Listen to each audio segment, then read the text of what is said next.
I pretended to lose everything.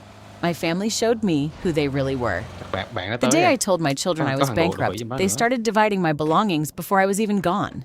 I wish I were exaggerating. I'd barely finished saying, "I'm sorry, but I lost almost everything." When my oldest son looked around my living room and asked, "So, what's happening with the house?" Not, "Are you okay?" Not, "How can we help?" My daughter quietly picked up a crystal vase from the bookshelf, the one her late mother had loved, and asked, "Would you mind if I took this now? It might disappear once creditors come." Within 20 minutes, my grandchildren were putting colored stickers on furniture because someone joked they should claim what they wanted first. The laughter echoed through the home I'd spent 42 years paying for. I stood there holding a cup of coffee that had suddenly gone cold in my hands. No one noticed the tears gathering in my eyes. They were already discussing who should get my grandfather's watch, who should take my truck, who deserved the lake cabin. And then my youngest son said something I'll never forget. "Let's be realistic. Dad won't be able to keep any of this much longer." That's when I realized they weren't grieving my loss. They were preparing for their gain. What they didn't know was that I hadn't lost a single dollar. And before that day was over, I'd learned exactly who my family really was. People often say, money changes people. I don't believe that anymore. Money doesn't change anyone, it reveals them. For years, I thought I had built a close family. We celebrated birthdays together, hosted Thanksgiving every year, vacationed at the same lake every summer. My children hugged me every Sunday before leaving dinner. I mistook routine for love. What I couldn't see were the small compromises I'd been making for decades, the financial rescues, the quiet sacrifices, the boundaries I never enforced because I believed that's what good parents did. The fake bankruptcy didn't create greed. It simply removed the mask. And once it slipped, there was no putting it back on. My name is Richard. I'm 68 years old, a retired commercial contractor from Ohio. My wife, Linda, passed away 7 years before all this happened after a long fight with ovarian cancer. Losing her nearly broke me. She had always been the emotional center of our family. She remembered birthdays. She settled arguments. She somehow made every holiday feel warm without trying too hard. After she was gone, I threw myself into being the family anchor because I didn't know what else to do. I have 3 children. Michael is 43, Emily is 40, Jason is 36. Each of them has children of their own. I was lucky financially. Years of careful investing, owning my construction company, and living below my means had left me comfortable. Not billionaire comfortable, just secure. My mortgage had been paid off years ago. The lake cabin Linda and I bought in our 40s had doubled in value. My retirement accounts were healthy. I never flaunted money. In fact, I drove the same pickup truck for 14 years. But whenever one of my kids needed help, I helped. Michael needed money after his restaurant struggled during the pandemic. I wired him $50,000. "No rush paying me back," I told him. He never did. Emily went through a difficult divorce. I covered attorney fees and helped with a down payment on her condo. Jason wanted to start a landscaping business. I bought his first truck and equipment. I never kept score. Linda wouldn't have wanted that. Besides, I truly believed helping family wasn't a transaction. It was love. Every Sunday they came to my house. I cooked. The grandkids played in the backyard. Everyone called me the rock of the family. "You've always been there for us, Dad," Emily often said. Those words meant everything to me. Still, looking back now, there were signs. Whenever conversations turned toward the future, someone inevitably joked about Dad's inheritance. Michael once laughed while carving Thanksgiving turkey. I called dibs on the cabin. Everyone chuckled. I laughed too. Jason added, "Fine, I get the truck." Even my granddaughter chimed in, "I want Grandma's piano." At the time it felt harmless. Families joked like that, didn't they? Another thing bothered me, though I pushed it aside. Whenever I suggested spending less money or being careful with finances, the room got quiet. "Dad, you've always worried too much," Michael would say. "Life's short." Ironically, they were spending money as though mine would always be there waiting if things fell apart. I convinced myself that was normal. After all, they were my children. Who else was I supposed to trust? Then one afternoon, an old friend planted an idea I couldn't ignore. "You ever wonder," he asked over coffee, "whether your kids love you? Or your safety net?" I laughed it off, but the question followed me home. The first real crack appeared 6 months later. Michael called. "Dad, I found this amazing investment opportunity." I already knew where the conversation was headed. I only need another $80,000. I politely declined. There was silence. Then he sighed. I figured family helped family.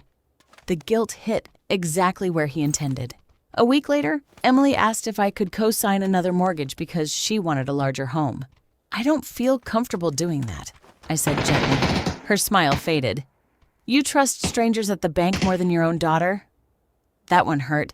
Jason wasn't much different. He never directly asked for money anymore. Instead, he'd casually mention bills, business problems, unexpected repairs. He had mastered the art of waiting until I volunteered, and too often, I did. Sunday dinners slowly changed. Instead of asking about my hobbies or health, conversations drifted toward my finances. Dad, are you updating your will? Have you talked to an estate planner?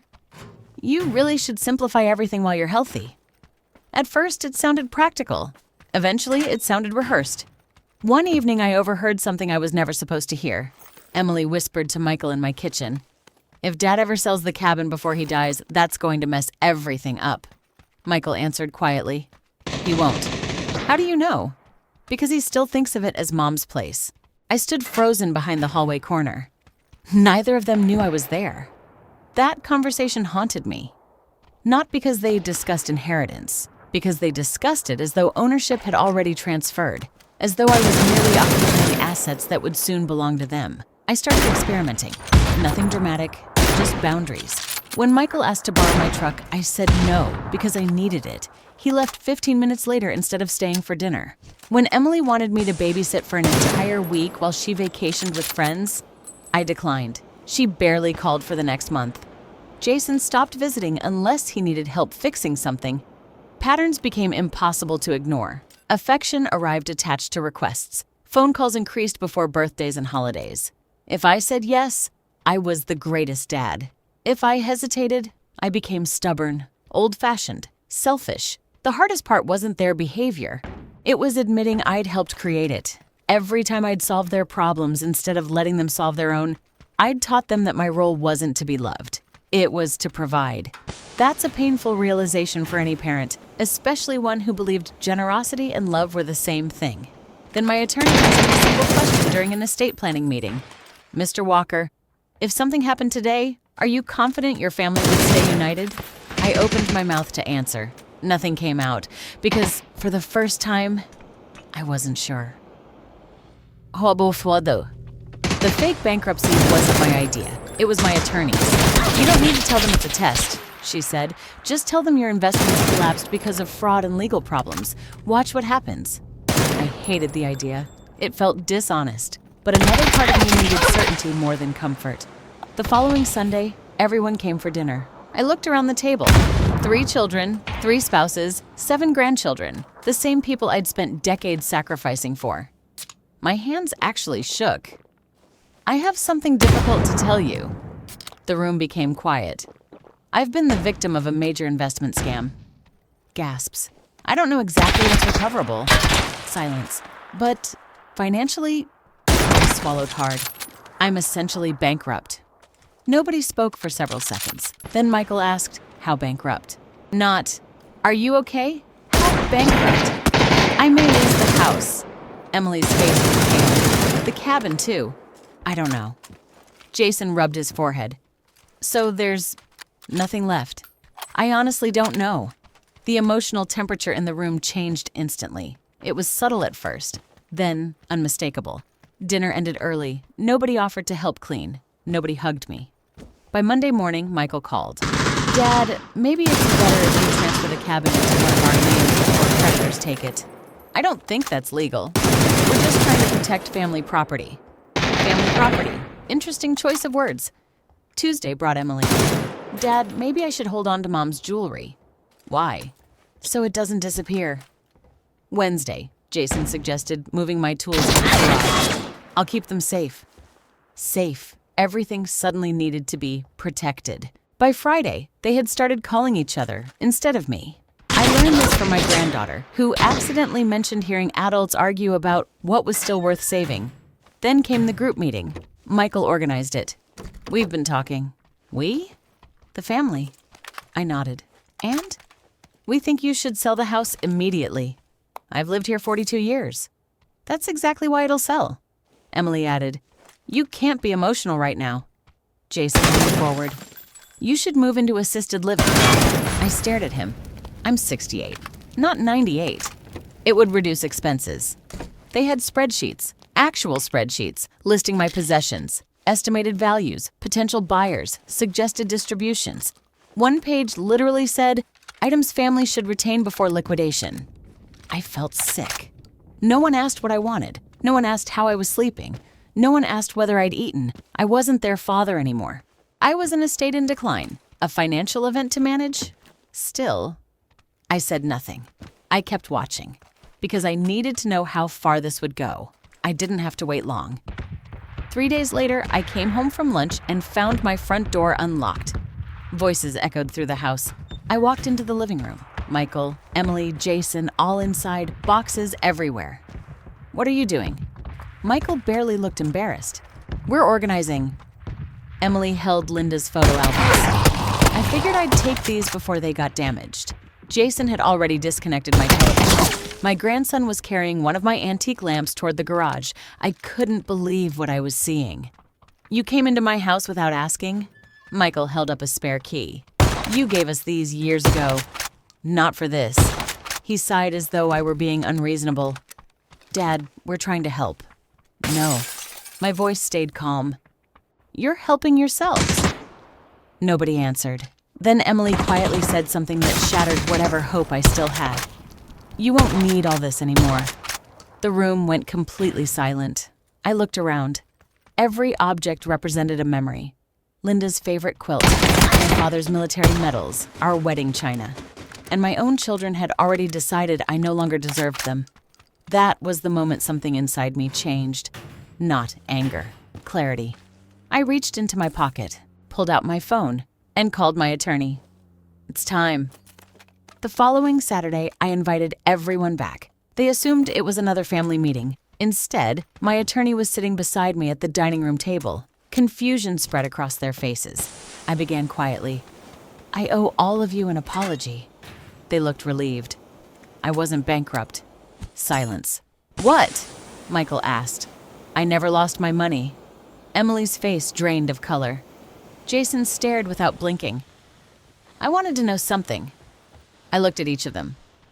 I wanted to know who would stay if I had nothing left. Nobody spoke.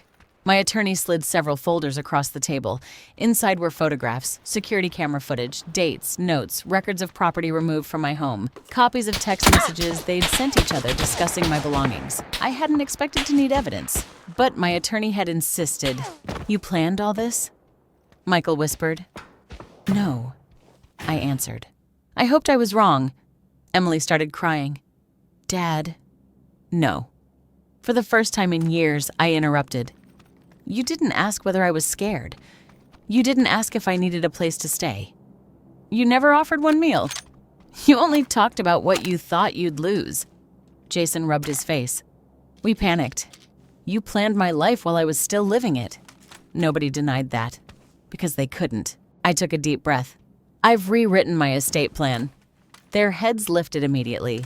Interesting. Even now. I've created education trusts for every grandchild. Real surprise crossed their faces.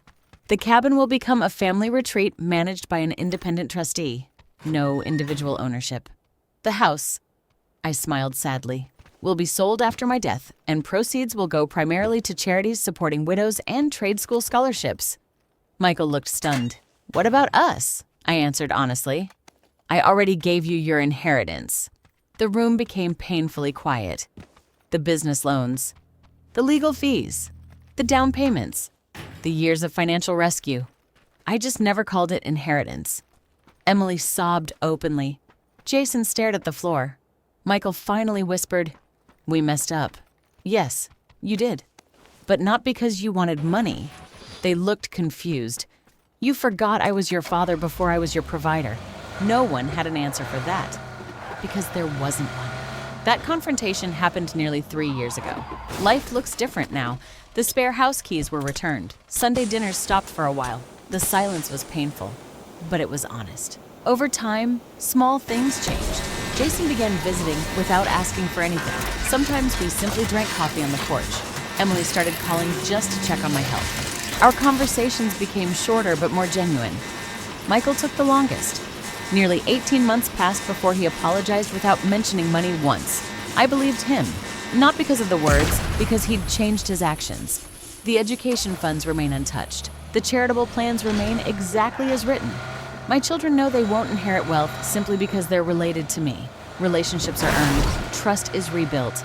Neither comes automatically. Looking back, I don't regret the test. It hurt more than I ever imagined. But it also gave me something priceless. The truth.